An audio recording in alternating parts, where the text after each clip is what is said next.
दिन भर, तारीख 2 मई, दिन सोमवार। मैं हूं मोहनलाल शर्मा।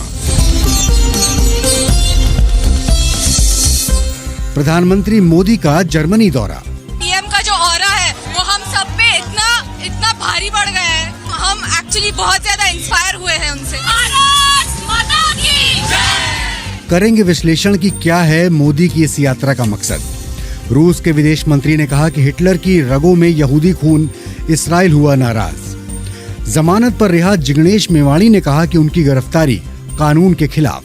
बहुत ही वेल प्लान्ड थे, सब सोच समझ के किया है, जिसको मैं साजिश कहता हूँ। 2500 किलोमीटर बैठे उस जिग्नेश मेवाणी को पकड़ के लाओ, तो ये ऐसे ही तो नहीं हो रहा था।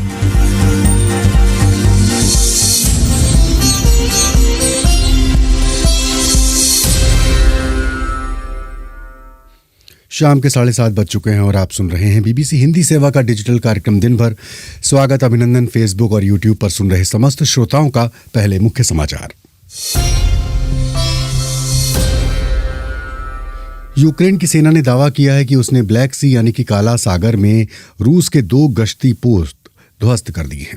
यूक्रेन के मिलिट्री चीफ ने कहा कि रूस के 2 रैप्टर क्लास बोट जमीनी द्वीप के पास डुबो दिए गए हैं। यूक्रेनी सेना ने हमले का एक ड्रोन फुटेज भी जारी किया है। हालांकि इसकी पुष्टि नहीं हो पाई है, लेकिन इस वीडियो में मिसाइलें 2 पोतों को निशाना बनाते हुए नजर आ रही हैं। ये पोत गश्ती करते दिख रहे थे। हालांकि यूक्रेन के इस दावे पर रूस ने अभी कोई जवाब नहीं दिया है। पाकिस्तान के पूर्व प्रधानमंत्री इमरान खान ने अमेरिका की जो बाइडेन सरकार से सवाल पूछा है। इमरान खान ने ट्वीट करके ये सवाल पूछा कि 22 करोड़ लोगों के देश में लोकतांत्रिक रूप से चुनी हुई सरकार को हटाने और एक कठपुतली पीएम लाने के लिए साजिश में शामिल होकर क्या आप ये सोचते हैं कि आपने पाकिस्तान में अमेरिका विरोधी भावना को कम किया है या बढ़ाया है? पिछले महीने पाकिस्तान में इमरान खान की सरकार गिर गई थी और शहबाज शरीफ के नेतृत्व में गठबंधन सरकार बनी थी। जब से विपक्षी गठबंधन ने इमरान खान की सरकार के खिलाफ नेशनल असेंबली में अविश्वास प्रस्ताव पेश किया है, उसी समय से इमरान खान ने विदेशी साजिश का आरोप लगाया है। महाराष्ट्र नवनिर्माण सेना के प्रमुख राज ठाकरे ने पार्टी कार्यकर्ताओं से 3 मई को सार्वजनिक रूप से हनुमान चालीसा का पाठ न करने की अपील की है। उन्होंने ट्वीट करके अपील की कि ईद के दौरान वो ऐसा न करे ताकि इस मौके पर कोई सामाजिक तनाव न हो। राज ठाकरे ने ट्वीट में लिखा कि कल ईद है। कल मैंने औरंगाबाद की रैली में उनसे बात की थी। मुस्लिम समाज का यह त्यौहार खुशी से मनाया जाना चाहिए, पहले तय हुआ था। उसी तरह से अब आप अक्षय तृतीया के दिन कहीं भी आरती मत करें। हमें किसी के त्यौहार में बाधा नहीं डालनी है। लाउड स्पीकर का विषय धार्मिक नहीं सामाजिक है। उसके बारे में आगे क्या करना है ये वो बाद में बताएंगे। सीबीआई ने हीरा व्यापारी मेहुल चौकसी और उनकी कंपनी गीतांजलि जेम्स के खिलाफ एक नया मामला दर्ज किया है। चौकसी और उनकी कंपनी पर धोखाधड़ी करने का आरोप है। चौकसी के खिलाफ कथित तौर पर 22 करोड़ रुपए की धोखाधड़ी का आरोप है। सीबीआई के एक वरिष्ठ अधिकारी के मुताबिक असिस्टेंट जनरल मैनेजर ने मेहुल चौकसी और उनकी कंपनी गीतांजलि जेम्स के खिलाफ शिकायत दर्ज कराई थी। चौकसी के खिलाफ आईपीसी की धारा 420 धोखाधड़ी और 468 धोखाधड़ी के मकसद से जालसाजी और धारा 471 के तहत मामला दर्ज किया गया है। नारकोटिक्स कंट्रोल ब्यूरो यानी एनसीबी ने दिल्ली के शाहीन बाग से मिले ड्रग्स के मामले में एक और अभियुक्त को गिरफ्तार किया है। इस तरह इस मामले में कुल 5 लोगों की गिरफ्तारी हो चुकी है।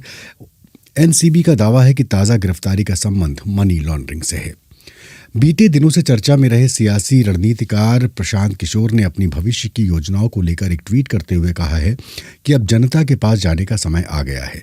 उन्होंने ट्वीट में लिखा, लोकतंत्र में सार्थक भागीदार बनने और जन समर्थक नीति को आकार देने के लिए मेरा 10 साल का सफ़र रोलर कोस्टर की सवारी की तरह रहा है। मैं अब इस सफ़र का पन्ना बदल रहा हूँ। अब वक्त है रियल मास्टर्स यानी जनता के पास जाने, मुद्दों और जन सुराज लोगों के सुशासन के मार्ग को बेहतर ढंग से समझने का। शुरुआत बिहार से। और रिटायर्ड आईपीएस अधिकारी तरुण कपूर को प्रधानमंत्री नरेंद्र मोदी का सलाहकार नियुक्त किया गया है। 1987 बैच के आईएएस अधिकारी तरुण कपूर हिमाचल प्रदेश काडर के हैं और वो पेट्रोलियम सचिव रह चुके हैं। ये थी अब तक की बड़ी खबरें।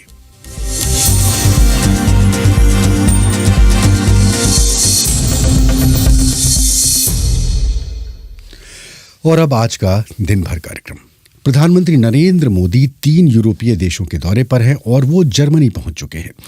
जर्मनी के चांसलर ओलाफ शॉल्स से उनकी मुलाकात हुई है और इस दरमियान कई समझौतों पर बात हुई है। सबसे पहले वो आवाजें सुनते हैं जो कि प्रधानमंत्री मोदी के जर्मनी पहुंचने पर हुई।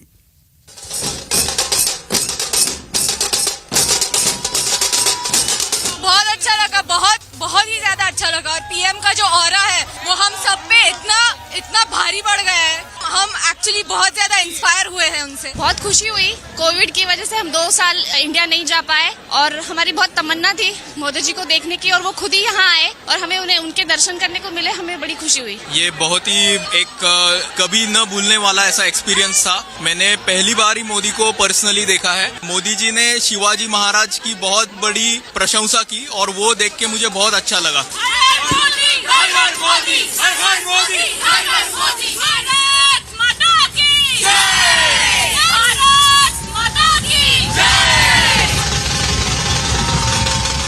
जर्मनी के चांसलर बनने के बाद ओल्फ शॉल्स की पीएम मोदी से ये पहली मुलाकात है। साथ ही रूस के यूक्रेन पर आक्रमण के बाद प्रधानमंत्री मोदी का ये पहला विदेशी दौरा है।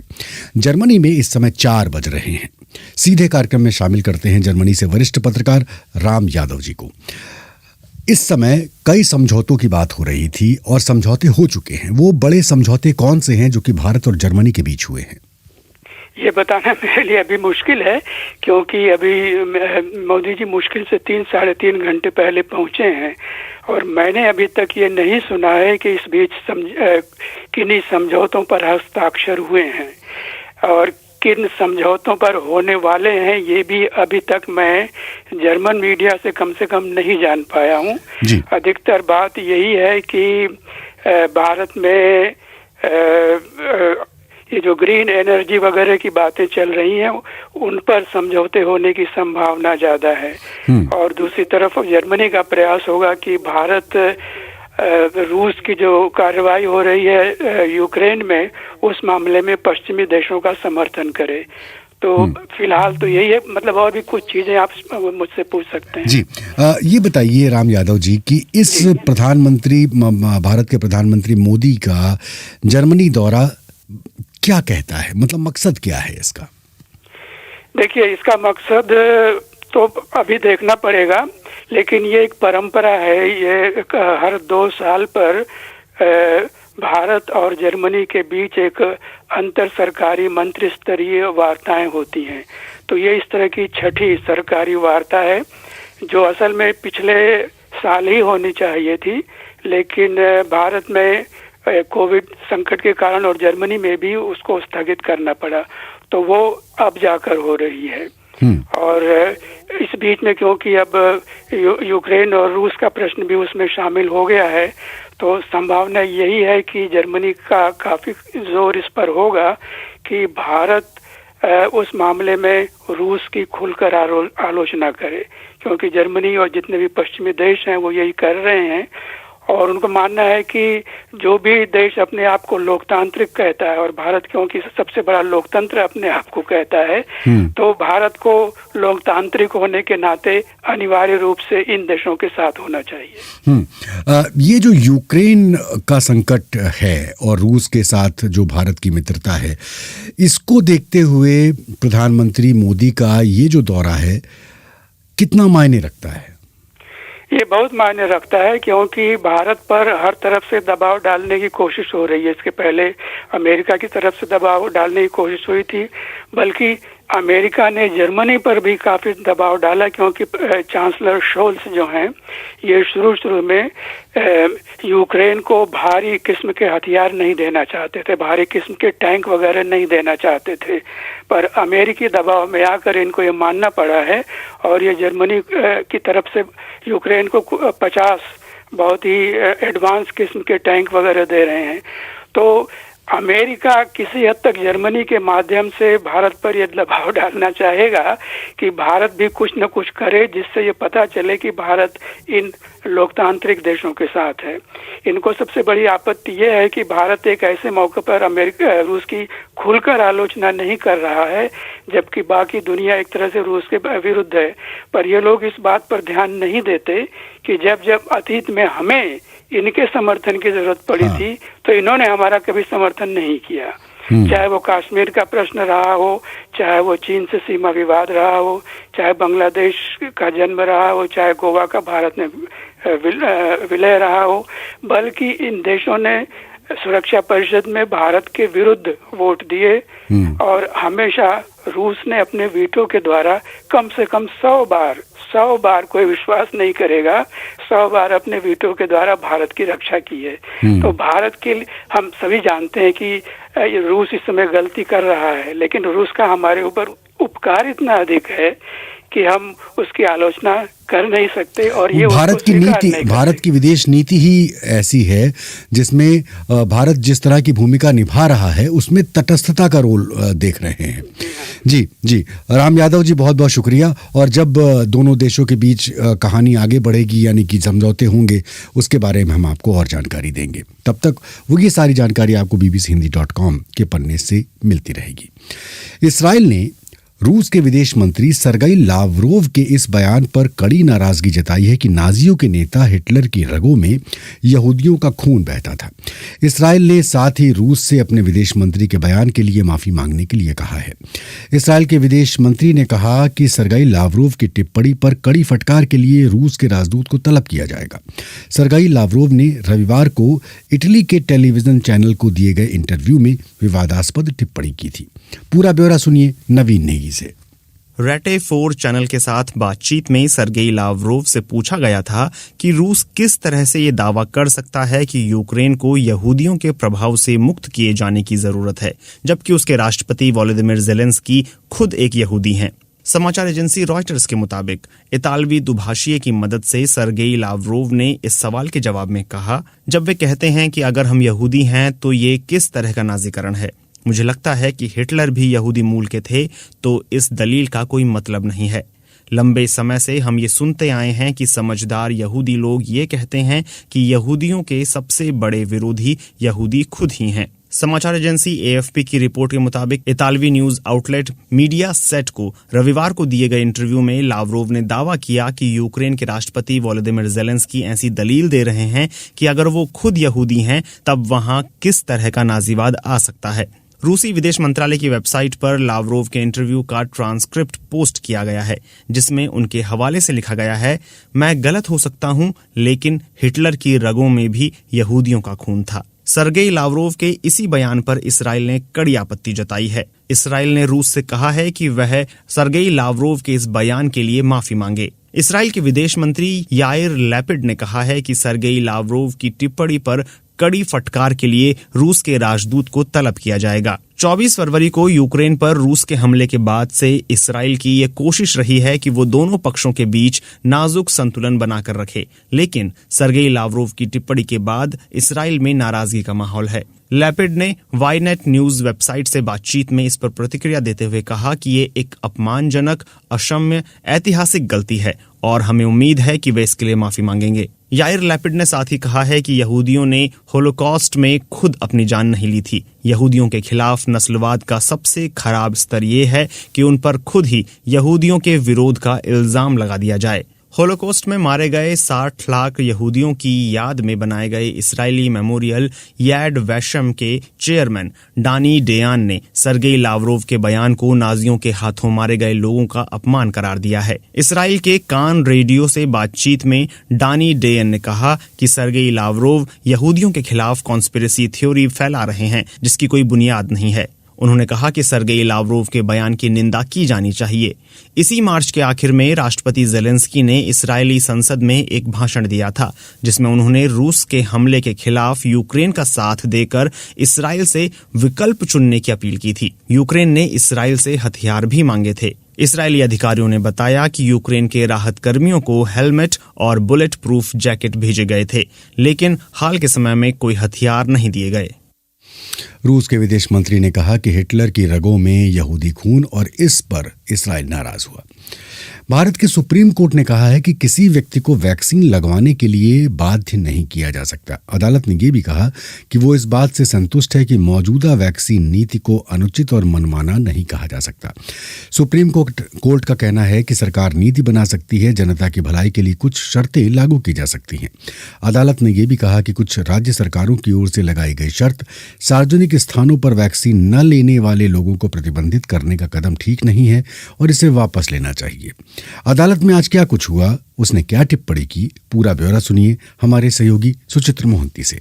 सुप्रीम कोर्ट में अपने अहम फैसले में आज ये कहा है कि किसी को वैक्सीन लेने के लिए बाध्य नहीं किया जा सकता है। कोविड वैक्सीन के क्लिनिकल ट्रायल का डाटा सार्वजनिक किया जाए। केंद्र की वैक्सीनेशन पॉलिसी को तर्क संगत है, इसमें कोई गलत नहीं है। व्यापक जनहित लोगों के स्वास्थ्य को देखते हुए सरकार तर्क संगत बाध्यकारी नियम बना सकते हैं। सुप्रीम कोर्ट का कहना है कि सरकारों ने ये साबित करने के लिए कोई डेटा नहीं रखा है कि टीकाकरण नहीं करवाने वाला व्यक्ति टीका लगाने वाले व्यक्ति तुलना से लोगों के बीच वायरस फैलाता है, किस वजह से उन्हें सार्वजनिक स्थान पर जाने से रोका जाना चाहिए। ऐसे में हमारा सुझाव है कि कोविड टीका न लगवाने वाले लोगों की सार्वजनिक सुविधाओं के इस्तेमाल से रोकने के लिए आदेश जारी राज्य सरकार कर सकता है। ये सुप्रीम कोर्ट का ये फैसला एक जनहित याचिका के ऊपर आदेश सुप्रीम कोर्ट ने दिया है। ये जनहित याचिका डॉक्टर जैकब पोलियल ने सुप्रीम कोर्ट में फाइल किया था। ये सुप्रीम कोर्ट ने सभी पक्षों से सुनवाई करने के बाद इसको फैसला सुरक्षित रखा था और फैसला सुरक्षित रखने बाद आज ये फैसला दिया है। सुप्रीम कोर्ट ने केंद्र को टीकाकरण के दुष्परिणामों को प्रकाशित करने का निर्देश भी दिया है। साथ ही कहा कि मौजूदा कोविड वैक्सीन नीति अनुचित या मनमानी नहीं है। किसी वैज्ञानिक या विशेषज्ञ राय का दूसरा अनुमान नहीं बनाया जाने की मांग वाली याचिका पर सुप्रीम कोर्ट ने ये फैसला दिया है। केंद्र सरकार की वैक्सीन पॉलिसी सही है और अपने आदेश में कहा है कि वैक्सीन के लिए किसी को दबाव भी नहीं डाला जा सकता है। क्लिनिकल ट्रायल का डाटा सरकार को जारी करना होगा। सुप्रीम कोर्ट ने अपने आदेश में कहा बच्चों को टीका लगाने का नियम जागरूक और अंतर्राष्ट्रीय मानकों के अनुसार होना भी चाहिए। जैकब पोलियल के लॉयर प्रशांत भूषण ने सुप्रीम कोर्ट को ये बताया कि ये क्लिनिकल जो ट्रायल है और जो डेटा है और जो वैक्सीन है इनको आप किसी को बाध्य नहीं कर सकते हैं और ये दिस इज अनकॉन्स्टिट्यूशनल, यानी कि वो अनकॉन्स्टिट्यूशनल है। किसी को जबरदस्ती आप टीका अगर लगाएंगे तो अनकॉन्स्टिट्यूशनल कहा जाएगा। तो सुप्रीम कोर्ट ने कहा कि किसी भी व्यक्ति को वैक्सीन लगाने के लिए बाध्य नहीं किया जा सकता। गुजरात के निर्दलीय विधायक जिग्नेश मेवाणी ने जमानत मिलने के बाद एक प्रेस कॉन्फ्रेंस की। उन्होंने कहा कि उनकी गिरफ्तारी कानून के खिलाफ है। ये एक ऐसी साजिश है जो कि प्रधानमंत्री कार्यालय में रची गई। गुजरात के विधायक जिग्नेश मेवाड़ी को प्रधानमंत्री से जुड़े एक ट्वीट के बारे में असम पुलिस ने गिरफ्तार किया था और इसके बाद उन्हें महिला पुलिसकर्मी पर हमला करने के आरोप में भी गिरफ्तार किया गया था, लेकिन अब उन्हें इस मामले में भी जमानत मिल गई है। जिग्नेश मेवाड़ी से बात की बीबीसी संवाददाता विनीत खरे ने।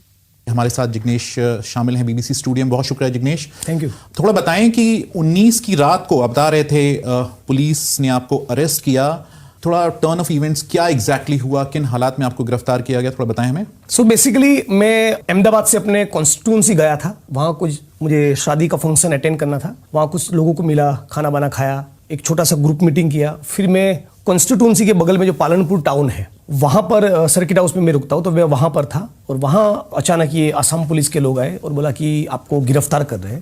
तो मैं बोला कौन से मामले में, आप कहाँ से हो? तो बोला कि असम पुलिस से है और मैं एडिशनल एसपी हूँ, मेरी पूरी ये टीम है, आपको गिरफ्तार करने के लिए। कितने बजे की बात? ये करीब 11:15 बजे की बात है, 11:30 पौने 12 बजे 19 तारीख को रात को। इंटरेस्टिंग बात है कि 19 को ही एफआईआर हुआ था। 2500 किलोमीटर की दूरी, सारा कोकराझार जिले का काम छोड़कर खुद additional SP with such sense of urgency, such desperation north Gujarat तक आ गए। मीनिंग बहुत ही वेल प्लान्ड थे, मीनिंग सब सोच समझ के किया है, जिसको मैं साजिश कहता हूं। और जब गिरफ्तारी हुई तो मैं बोला ठीक है, I am coming with you, I will cooperate. FIR को कॉपी दिखाई, एफआईआर में क्या है, कौन सी सेक्शन लगी है, मेरे परिवार से बात करने दीजिए, मेरे लॉयर से बात करने दीजिए, ये मेरा लीगल राइट है, कुछ नहीं।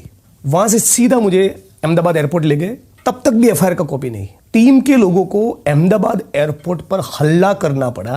पीसीसी के प्रेसिडेंट हमारे गुजरात के जगदीश ठाकुर आ गए, मेरे दूसरे लॉयर की टीम आ गई, तब जाकर बताया कि आपके ऊपर ये एफआईआर हुआ है, ये कॉपी है, ये धाराएं लगी है। वहां से सीधा मुझे बेंगलोर से गुवाहाटी लेके गए और 14 दिन का रिमांड मांगा। कितने बजे गुवाहाटी पहुंचे आप? दोपहर को पहुंचा, करीब 11-12 बजे।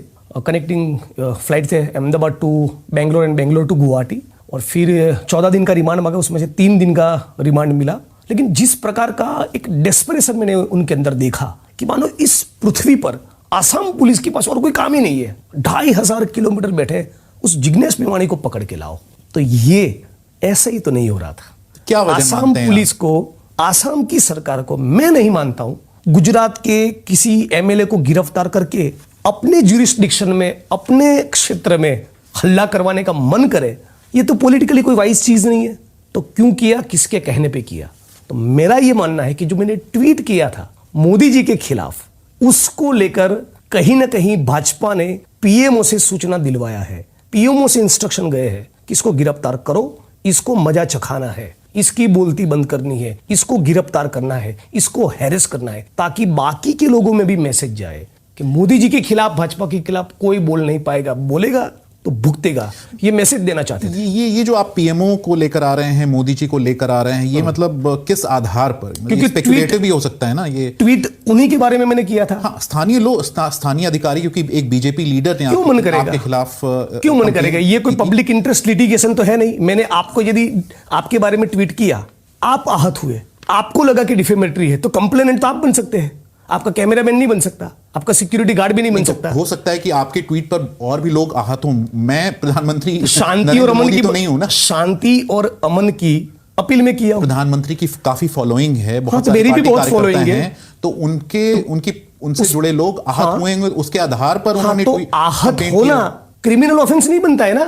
नहीं, आप मैं क्रिमिनल ऑफेंस की ऑफेंस, मतलब मैं उनकी बात नहीं कर रहा हूं। मैं समझाता हूं। एफआईआर करने के लिए जो कारण मौजूद होने चाहिए मेरी ट्वीट में, वो तो है ही नहीं, तो एफआईआर किस बात का? मैं अभी इस शो में आपको कह रहा हूं कि आपके आराध्य देव एक्स है, आपका बीबीसी का स्टाफ आहत हो गया, तो एफआईआर मुझ पर होगा? कैसे होगा? I am also lawyer, I know it. लेकिन मजा चखाना है, दैट वॉज द इंटेंशन। आप 8-9 दिन जेल में रहे, वहां पर आपको बेल मिल गई, उसके बाद दोबारा आपको रीअरेस्ट कर लिया गया।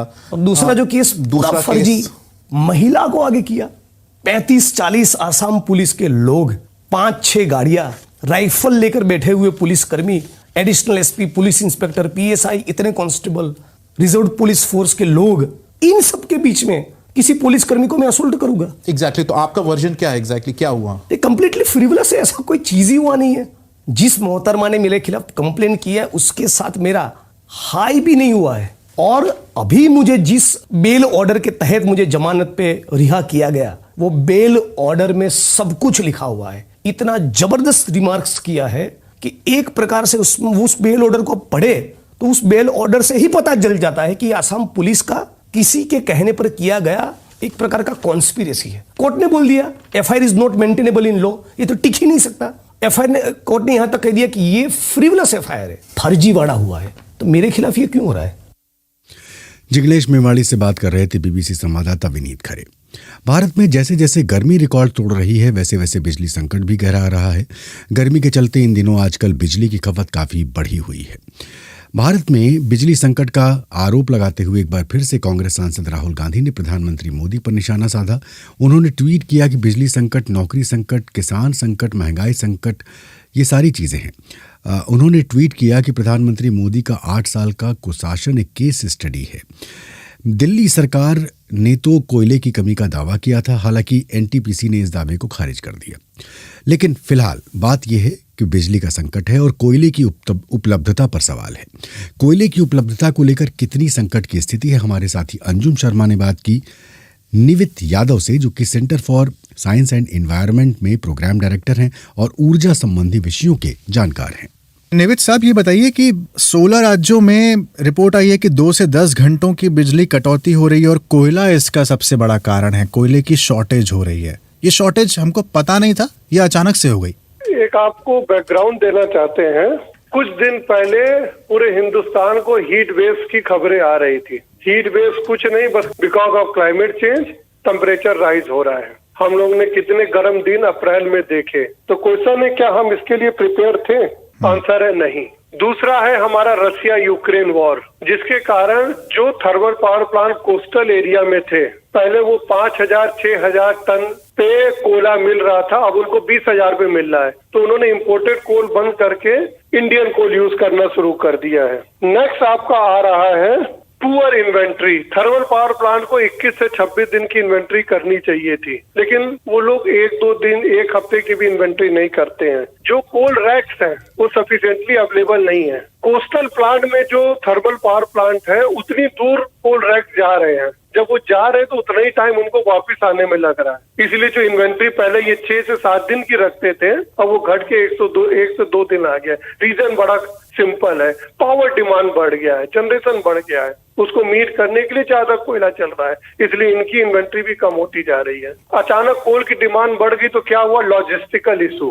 एक रफ डेटा हमारे पास आया है कि इस समय प्रेजेंटली हमें 465 रैक्स पर डे चाहिए, लेकिन सिर्फ 410 अवेलेबल है, तो कोल कहाँ से सप्लाई होगा। लेकिन अब फिलहाल तत्काल निजात कैसे मिलेगी इससे?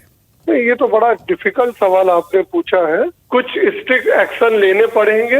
जो हमारे हाई गजलिंग इलेक्ट्रिसिटी यूनिट्स हैं, कुछ ऑफिसेज हैं, may be we can again go back to work from home for some time. कुछ इंडस्ट्री को फॉर टाइम बीइंग 1 या 2 दिन बंद करना पड़ेगा। कुछ ऐसे टफ मेजर्स हैं।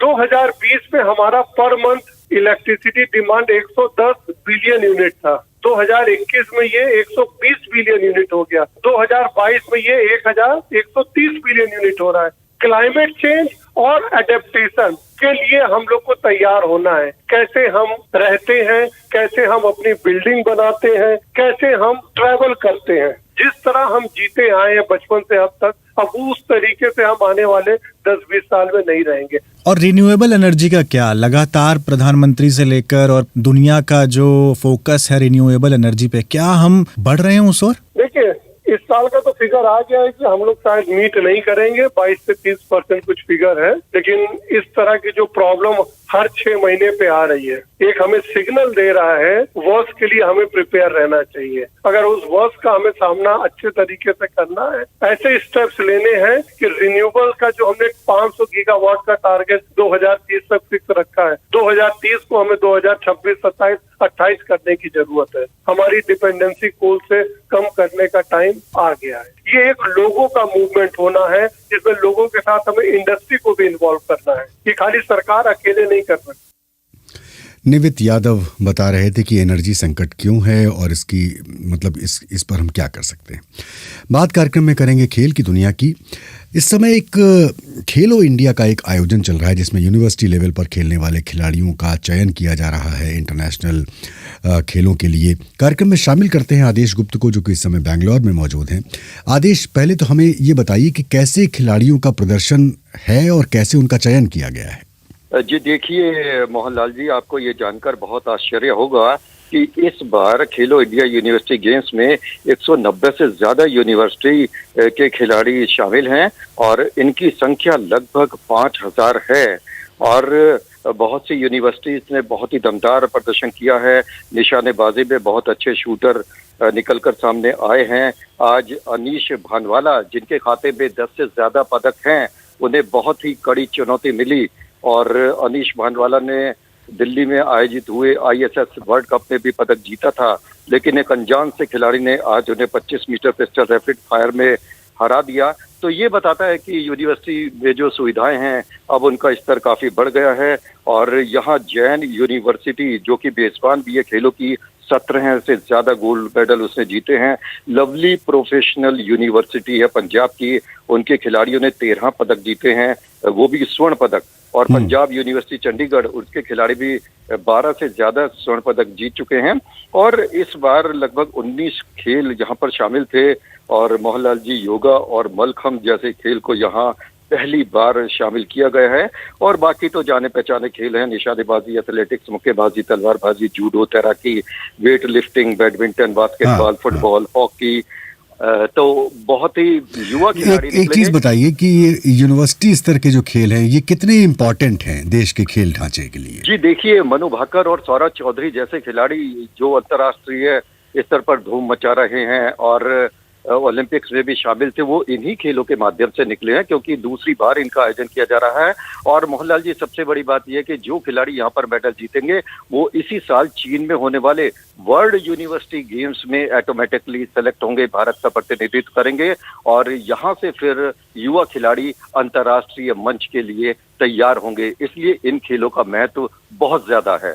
मतलब कुल मिलाकर ये देखा जाए कि ये एक ऐसी तैयारी का मंच है जो कि आपके भविष्य के खिलाड़ियों को पैदा करता है। आदेश कुमार गुप्त, बहुत बहुत आपका शुक्रिया। दिन भर का ये अंक यहीं पर समाप्त करने की अनुमति दीजिए। आज इस प्रोग्राम का तकनीकी पक्ष संभाल रहे थे तिलक राज भाटिया। आपको बताना जरूरी है कि दिन भर का ये अंक पॉडकास्ट के रूप में उपलब्ध है। अपनी सुविधा के हिसाब से आप इसे सुन सकते हैं। मोहनलाल शर्मा को कार्यक्रम समाप्त करने की अनुमति दीजिए। नमस्कार।